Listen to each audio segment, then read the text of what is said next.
At Thanksgiving dinner, my dad scoffed and said, "You're just the family disappointment. Sit down and try not to embarrass us." My aunt chimed in, "Just be grateful we let you come." I nodded, like I didn't matter.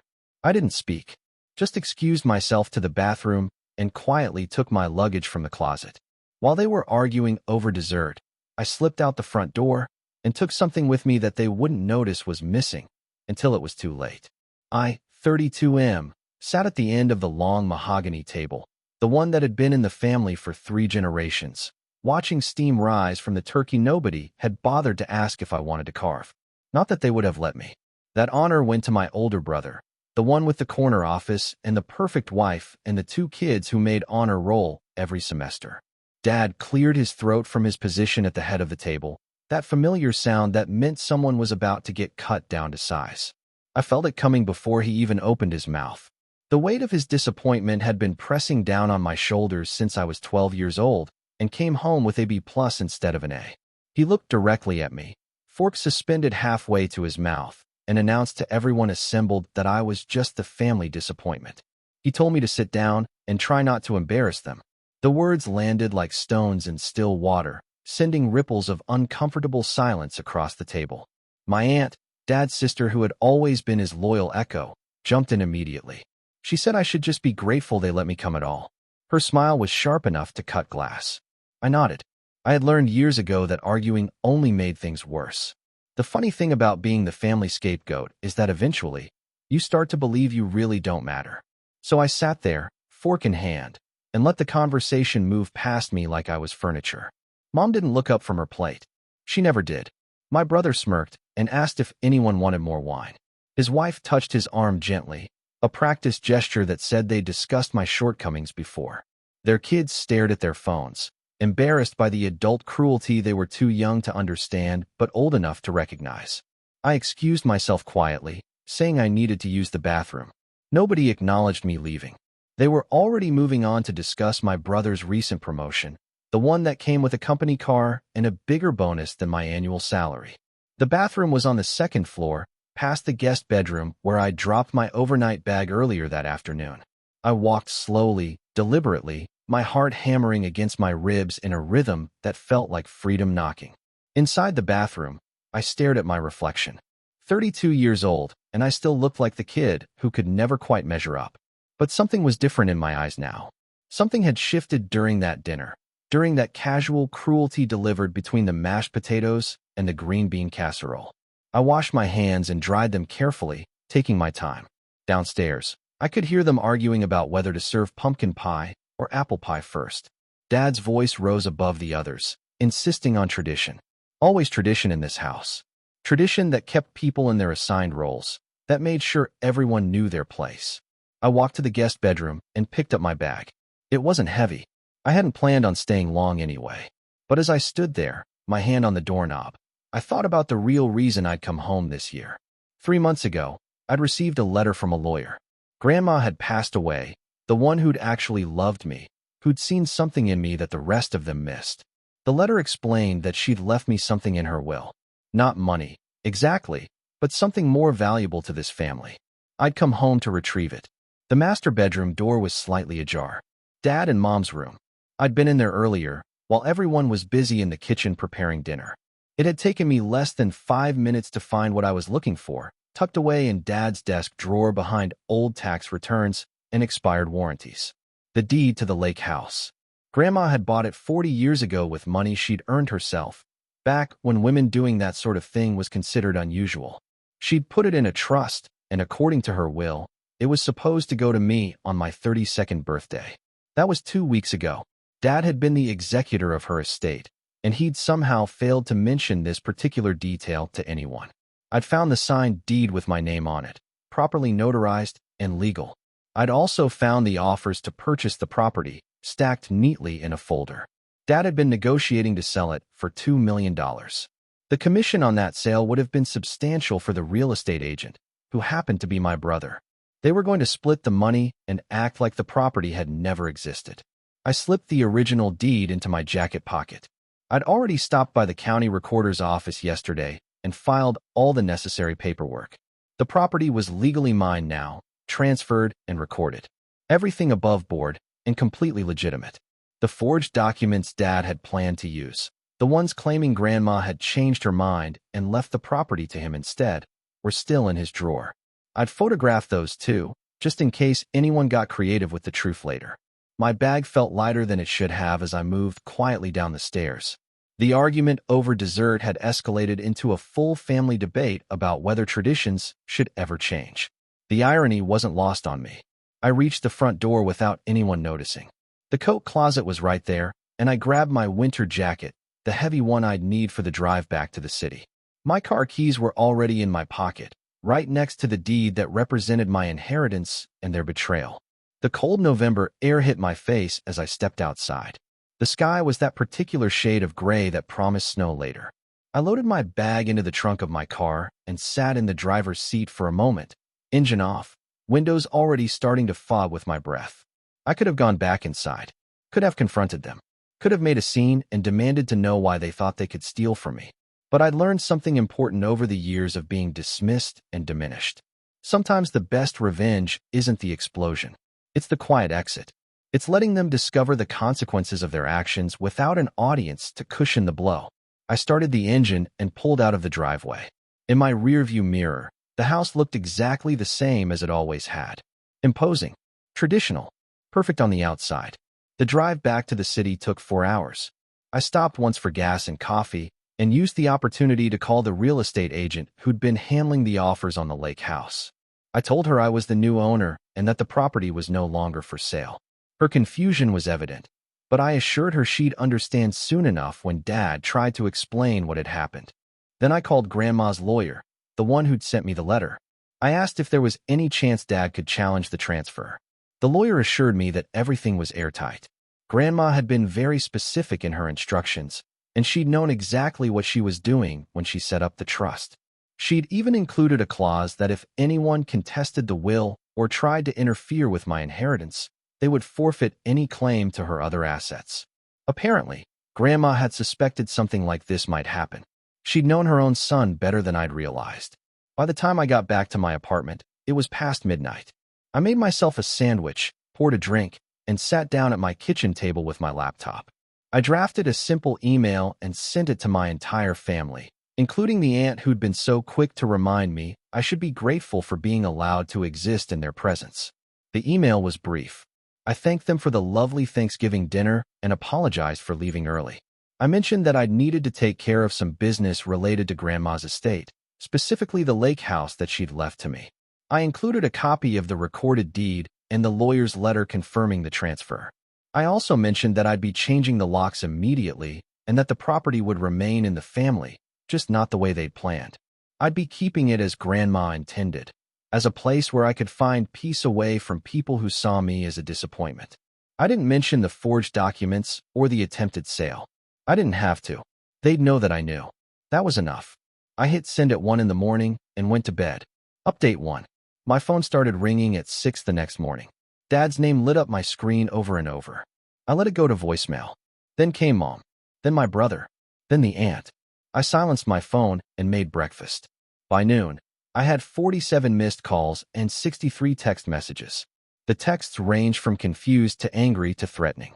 My brother wanted to know what the hell I thought I was doing. My aunt claimed I was tearing the family apart. Mom said I was being ungrateful and cruel. Dad's messages were the most interesting. The first few demanded I call him immediately. Then they shifted to accusations about my theft of family property. By the end, they'd evolved into thinly veiled legal threats about fraud and misrepresentation. I forwarded all of them to Grandma's lawyer. She called me that afternoon, amusement evident in her voice even through the phone. She told me Dad had already contacted her office, demanding to know how this had happened. She'd calmly explained that Grandma's will was explicit and that all proper legal procedures had been followed. She'd also mentioned that any attempt to challenge the transfer would trigger the forfeiture clause. Dad had apparently hung up on her. I spent the weekend ignoring my family and researching contractors. The lake house needed some work, updates that Grandma had been meaning to do but never got around to. I had some money saved, and I figured it was time to invest it in something that actually mattered. On Monday morning, I took a personal day from work and drove up to the lake. It was a 3-hour drive from the city, through winding roads that cut through dense forest. The house sat on 2 acres of waterfront property, with a dock that extended into the crystal-clear water. I hadn't been there in over a decade. Dad had stopped including me in family trips to the lake house after I'd graduated college and made it clear I wasn't going to follow in his or my brother's footsteps into the family business. The house was exactly as I remembered it. 2 stories, cedar shake siding weathered to a soft gray, a wraparound porch that overlooked the water. The key was where Grandma's lawyers said it would be, in a lockbox hidden behind a loose board in the porch railing. Inside smelled like old wood and memories. Dust covers protected the furniture, and the air was stale from being closed up for too long.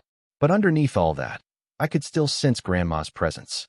The way she'd arranged things, the books on the shelves, the faded photographs on the walls. One photo caught my attention. It was Grandma and me, taken when I was maybe 8 years old.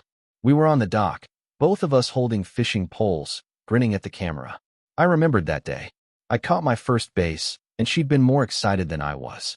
I took the photo off the wall and held it carefully. On the back, in Grandma's handwriting, was a note I'd never seen before.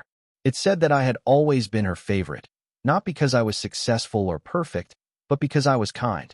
She wrote that kindness mattered more than any achievement, and she hoped someday I'd see my own worth the way she saw it.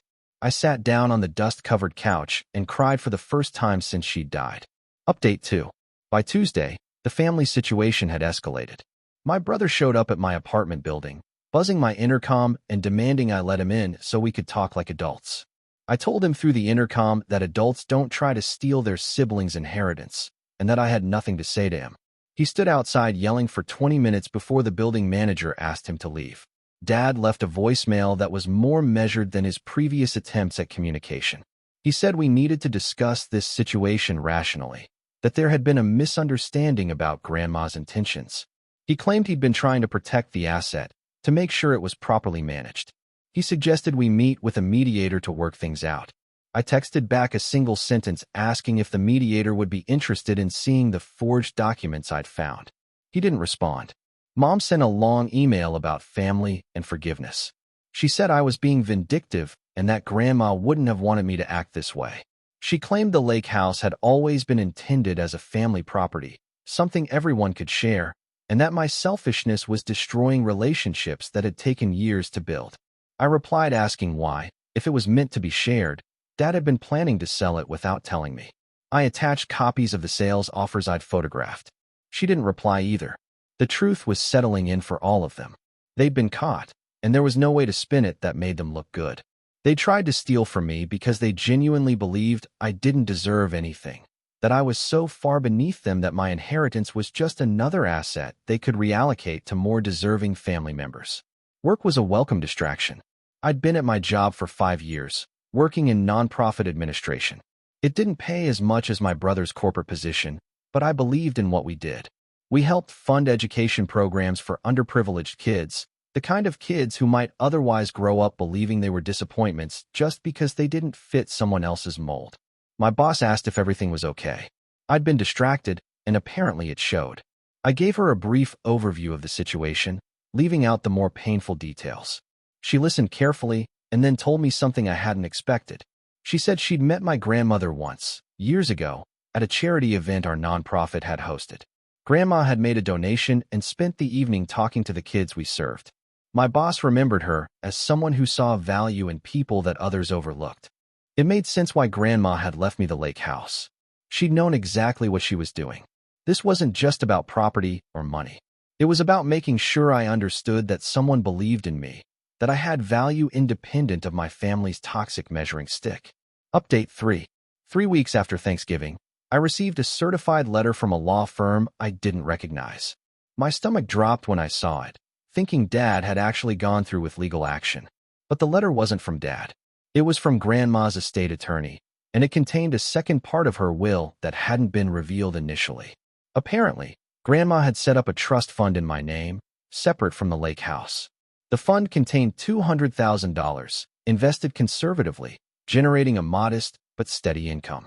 The letter explained that Grandma had established this fund 20 years ago, regularly contributing to it from her own savings.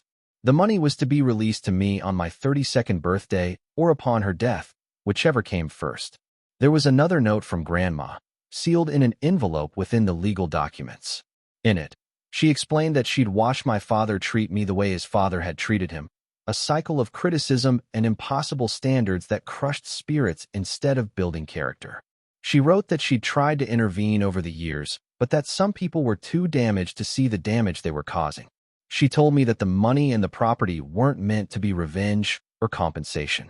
They were meant to be a foundation, a starting point for building a life that reflected my own values instead of someone else's expectations.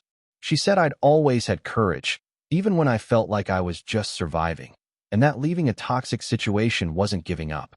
It was choosing myself. The letter ended with a request. She asked me to promise that I'd use the lake house not just for myself, but to help others who needed a place to heal.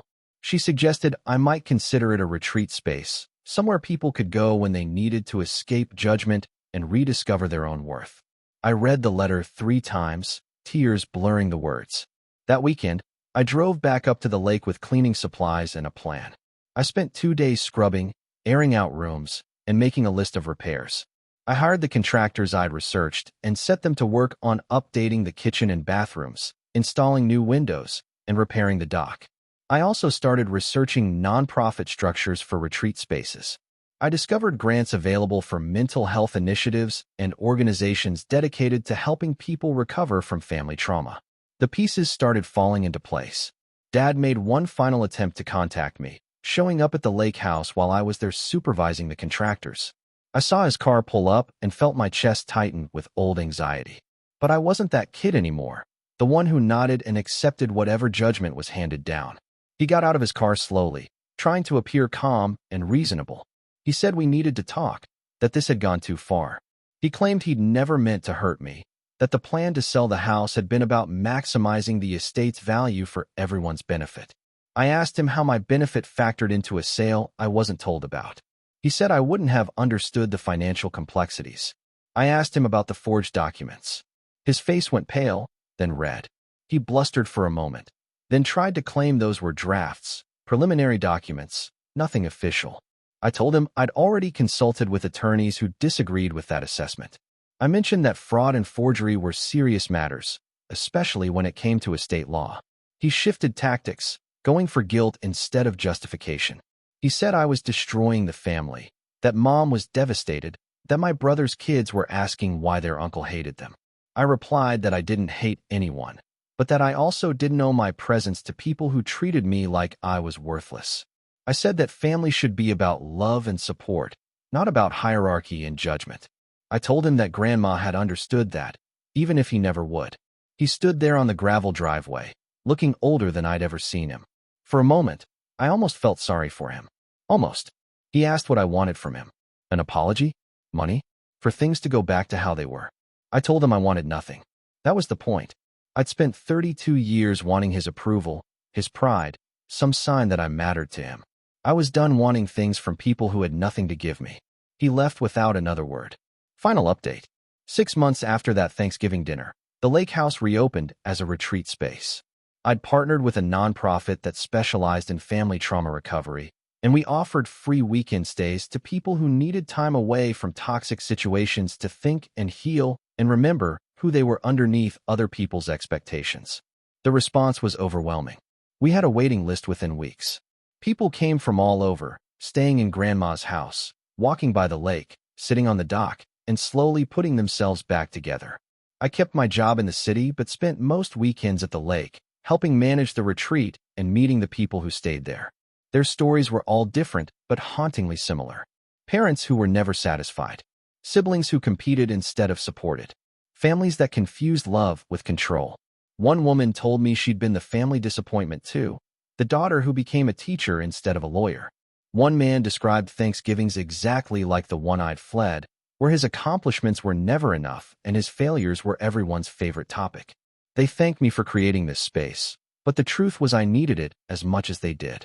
Every person who left the retreat a little lighter, a little more confident in their own worth, reminded me why Grandma had done what she'd done.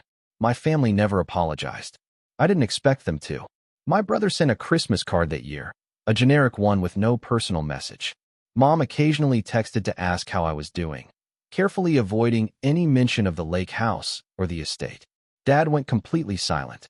The aunt, interestingly, was the only one who acknowledged what had happened.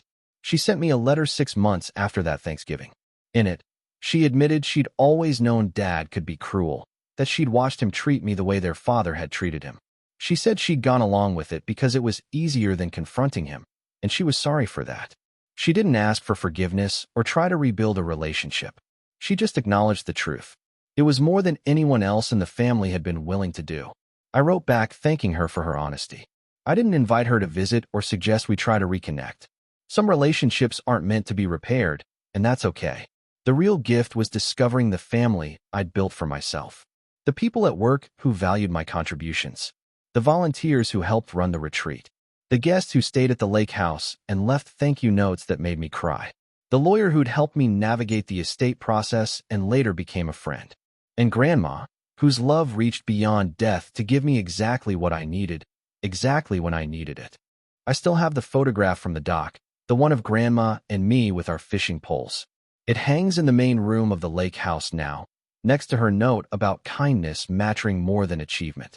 Every guest who stays there sees it, and many of them tell me later that those words helped them start their own healing. I never went back to another Thanksgiving with my family. Instead, I started hosting them at the lake house for people who had nowhere else to go, people who'd been told they were disappointments or failures or not good enough. We cooked together, ate together, and reminded each other that we were enough exactly as we were. That first Thanksgiving at the lake, one of the guests raised a glass and proposed a toast to new traditions and chosen family. Everyone cheered, and I felt something I hadn't felt in years sitting at my family's table. I felt like I belonged. Sometimes the best revenge isn't dramatic confrontation or public exposure. Sometimes it's quietly taking what's yours, walking away from people who don't value you, and building something beautiful from the ashes of their expectations. Sometimes revenge looks like healing. And sometimes, when you leave everything behind, you discover you're taking the only thing that ever really mattered with you.